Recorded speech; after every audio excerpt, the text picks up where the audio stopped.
Hello again. Something I learned very on in my life is that people who talk about honesty and trust are very seldom trustworthy or honest. If anybody says, trust me, that's the last thing you want to do.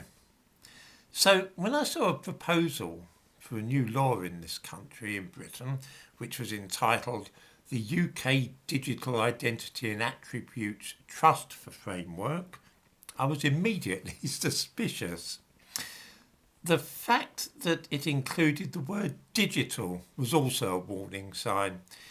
Every so often, the word crops up in the English language, which is used as shorthand to indicate or suggest modernity, being up to date and with it. When I was a child, atomic was such a word. It stood for all that was new and exciting. For the Victorians, it was electric, which is sometimes why we see old streets named Electric Avenue or Electric Parade. It was a way of emphasising how modern they were at the time they were built. Digital today is sometimes used to disguise an old idea and rebrand it, making it look instead like something exciting and new. This is what is happening with digital identity. I provide links in this video to documents produced by the British government which tell us what a good idea digital identities are and why we should welcome them.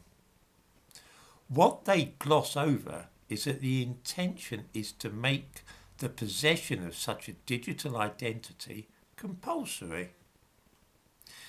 This will not be done by anything as crude as passing a law saying that you will end up in court if you don't sign up to the scheme. Oh no, nothing as obvious as that. You will, however, be unable to pay tax, make national insurance contributions, claim benefits, draw your old age pension, register with a doctor, open a bank account, or even buy alcohol without one. It's entirely up to you, though. There's no element of compulsion about the thing. The difficulty in seeing what is actually going on is that the whole operation is being talked of in an absolutely impenetrable jargon that no normal person would wish to plough through and translate. Luckily, even my closest family and friends would not describe me as normal, and so I have read through the lot. And heavy going it was too.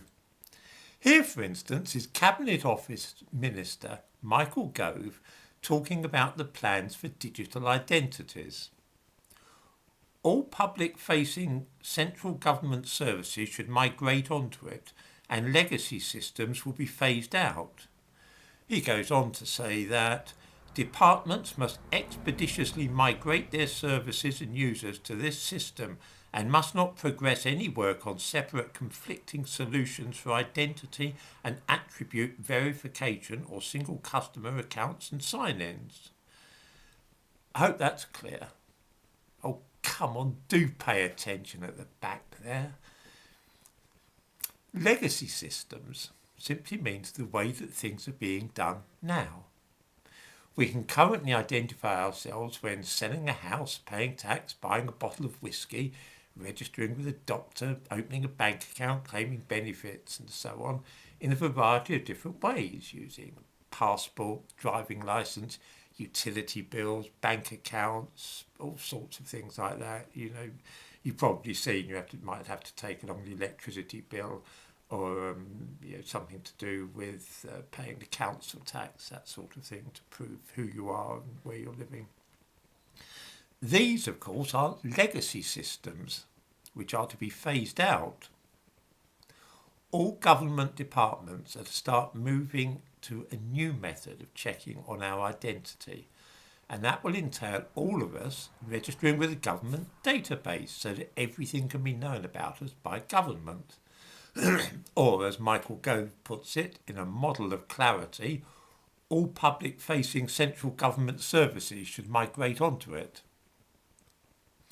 The new system will touch upon every single aspect of our lives.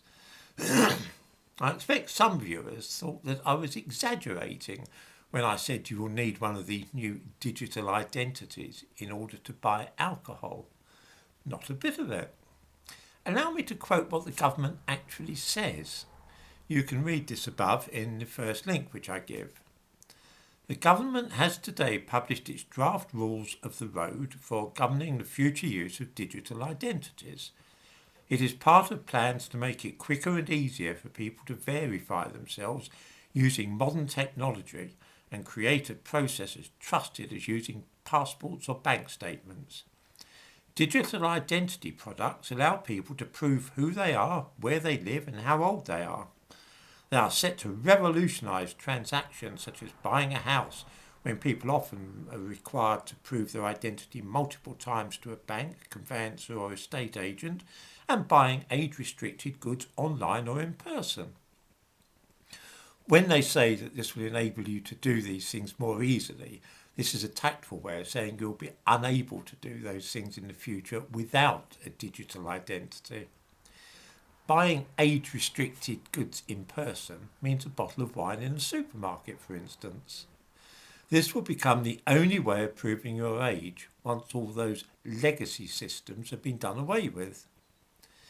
The UK Digital Identity and Attributes Trust Framework, to which I also provide a link, may be seen above. A throwaway line in the document mentions casually that once it is finalised, we expect the framework to be brought into law. Yes, I bet they do expect to do that. Digital identities are identity cards rebranded for the 21st century. The aim is that you will not be able to live your life, even as I say, down to buying alcohol or a kitchen knife, without having one. The government will run the scheme and consequently know absolutely every detail about your life.